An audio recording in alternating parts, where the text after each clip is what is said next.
श्री शिवाय नमस्तुभ्यं। श्री शिवाय नमस्तुभ्यं। श्री शिवाय नमस्तुभ्यं। ओम नमः शिवाय। आज हम सुनेंगे एक कौवे की कहानी, एक परेशान कौवे की कहानी, एक दुखी कौवे की कहानी।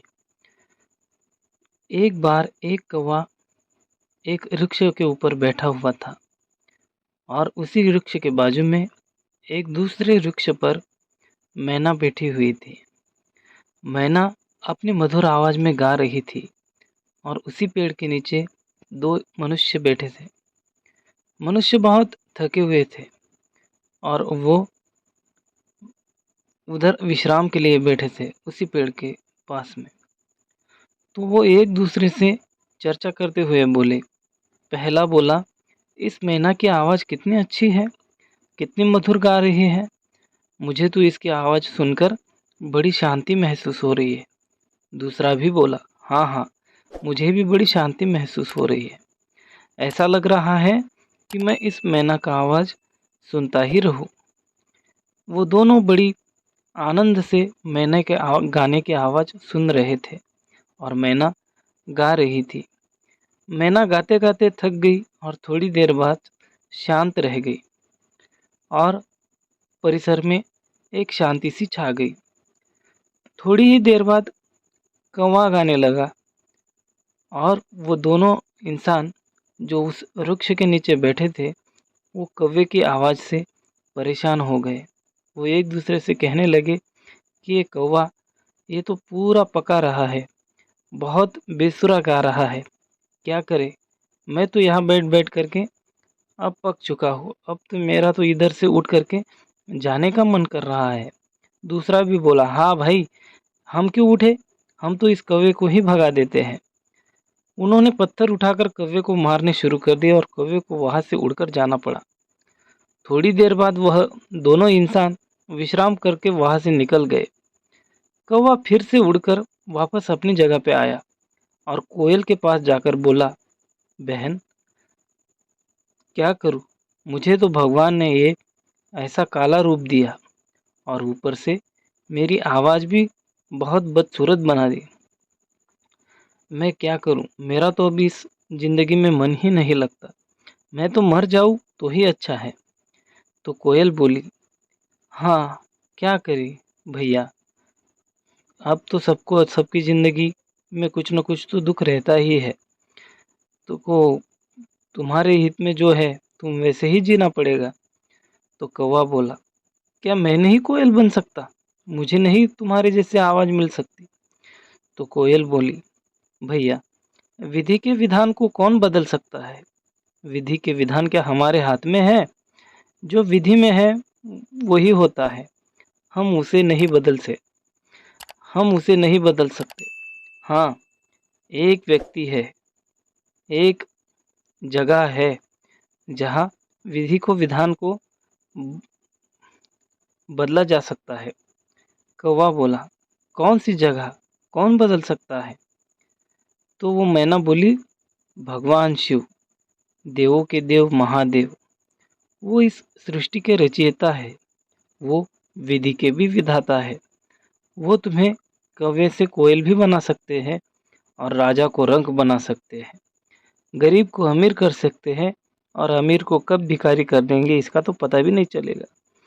शिव जी बड़े महान हैं, तुम उनकी शरण में जाओ, उनको अपना दुख बताओ और उनसे प्रार्थना करो कि आप मेरा रूप, रंग एवं आवाज़ बदल दें। तो कौवा बड़ा खुश होता है और वो जल्द ही शिवजी से मिलने कैलाश पर पहुंचने लगता है और जाता है, भगवान शिव से मिलता है, उन्हें प्रणाम वंदन करता है और बोलता है, हे देवों के देव, हे महाकाल, मुझ पर दया करो, मुझ पर कृपा करो। आप तो विधि के विधाता हो, विधि के रचयिता हो, सृष्टि के रचयिता हो। मुझे तो आपने कौवा बना दिया, एक काला रंग दे दिया और आवाज़ भी मेरी बदसूरत है, बेसुरी है। तो मैं क्या करूं, मैं तो जी नहीं पा रहा हूं। मैं तो कोयल बनने में आनंद ले सकता हूँ, मैं तो कौवा बन के अच्छे से जी नहीं सकता। तो भोलेनाथ मुस्कुरा कर कहते हैं, देखो कागराज, अच्छे से विचार विमर्श करो। एक बार फिर कोयल बन गए तो मैं दूसरी बार विधि के विधान को नहीं बदल सकता तुम्हारे बारे में। एक ही बार में विचार करो, जो करना है। इसमें मेरी कोई तुम्हें मनाही नहीं है, मैं तो ये कर सकता हूँ। लेकिन क्या सच में तुम कौवे के इस रूप में दुखी हो? जाओ एक बार कोयल से तो पूछ लो। तो कौवा फिर से कोयल के पास जाता है। बहन, क्या तुम आओ इस शरीर में सुखी हो? तो कोयल बोली, नहीं नहीं, मेरा तो केवल आवाज ही अच्छा है। रूप और रंग तो मोर का अच्छा है। देखो ना, कितने उसके बड़े बड़े पंख हैं, कितने रंग बिरंगी उसके पंख हैं। और उसके माथे पे देखो ना, वो कैसा तूरा लगता है। और नाचता भी कितना सुंदर है अपने पंख फैलाकर। तो सुंदरता और सभी चीज़ों में तो मोर अच्छा है। मोर सबसे अच्छा है और सुंदर है, उसका जीवन तो सबसे सुंदर है। क्यों ना तुम कोयल की बजाय मोर बन जाते? कोयल बनना तो मूर्खतापूर्ण बात है।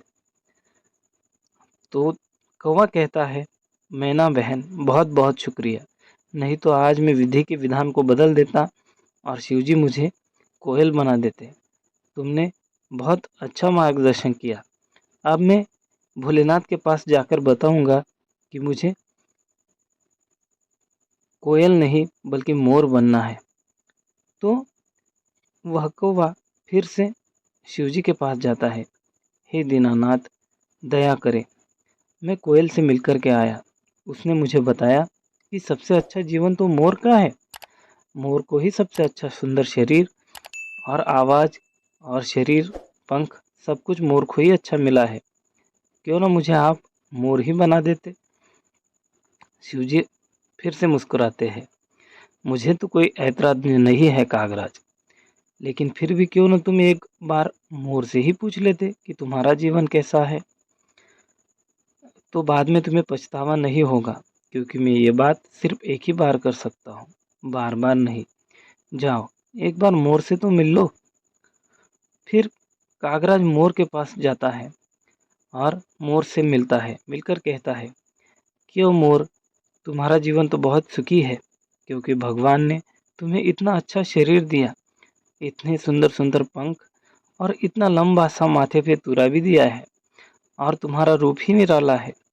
सब तुम्हें देख करके दौड़े आते हैं और सब तुम्हें बार बार देखना चाहते हैं। तुम्हारा जीवन बहुत सुखी है। और अब मैं भी जाकर के शिव जी को मोर ही बनाने के लिए कह रहा हूँ। क्या मैं सही कर रहा हूँ? मोर कहता है, अरे भाई, क्यों परेशान हो रहे हो?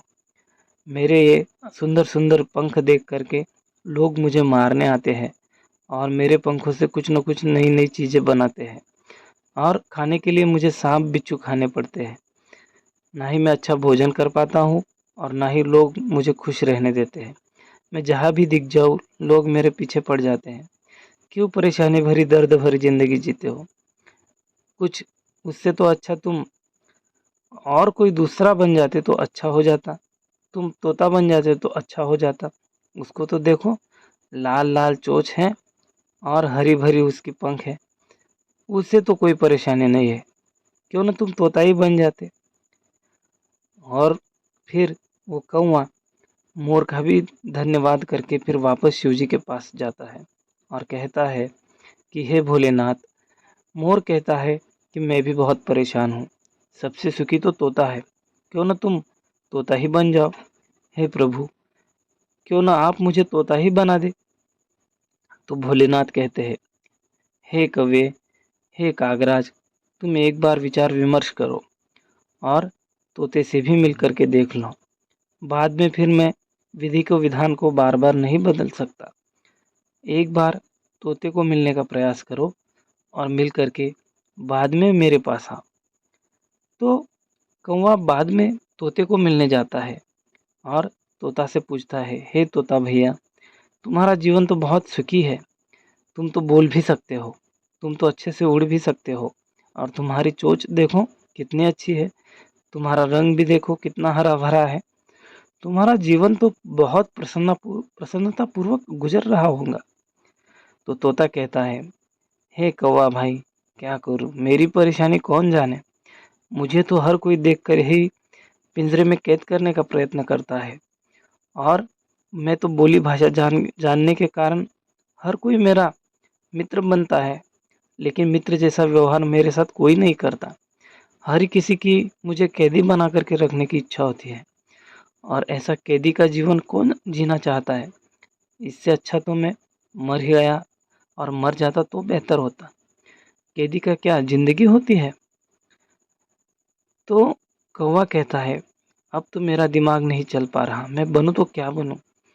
तो वो उड़ करके वापस शिव जी के पास जाता है। हे भोलेनाथ, शायद मैं गलत हूँ, मुझे मेरी गलती का एहसास हो गया। आपने जो मुझे जीवन दिया है वही सबसे अच्छा है, और वही मेरे लिए बेहतर है।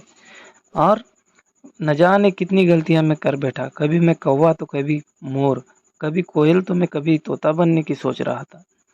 आपने मुझे जो दिया है वही सबसे मूल्यवान है, और इसी में मुझे खुश रहना चाहिए, क्योंकि हर किसी का जीवन निराला होता है, हर किसी की समस्याएं निराली होती है। मेरे हिसाब से तो आपने मुझे बहुत अच्छा और बेहतर दिया है। मैं आज से इसी में प्रसन्न रहूँगा और खुश रहूँगा, कभी कोई शिकायत नहीं करूँगा। हे प्रभु, आपका बहुत बहुत धन्यवाद। ओम नमः शिवाय। श्री शिवाय नमस्तुभ्यं। श्री शिवाय नमस्तुभ्यं। श्री शिवाय नमस्तुभ्यं।